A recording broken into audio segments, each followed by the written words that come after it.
এটা আমাদের রুমটা খুবই সুন্দর, এক কথা অপূর্ব। তাই আমি ভিডিওটা করি। সব কিছুই সুন্দর ছিল রুমে, মার্বেলটাও খুব সুন্দর ছিল, কথায় অসাধারণ।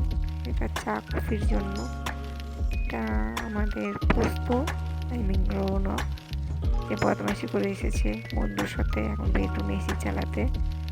জানলা দিয়ে ভিউটাও খুব সুন্দর, চারিদিকে শুধু সবুজ আর সবুজ, এক কথায় অসাধারণ। শান্তিনিকেতন মানেই অসাধারণ জায়গা।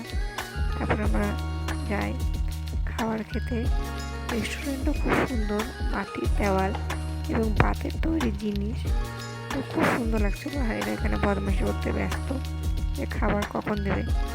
বাতি দিয়ে খুব সুন্দর করে সাজানো, আমি দেখেই একদম মুগ্ধ হয়ে গেছি। শান্তিনিকেতন মানে অসাধারণ জায়গা।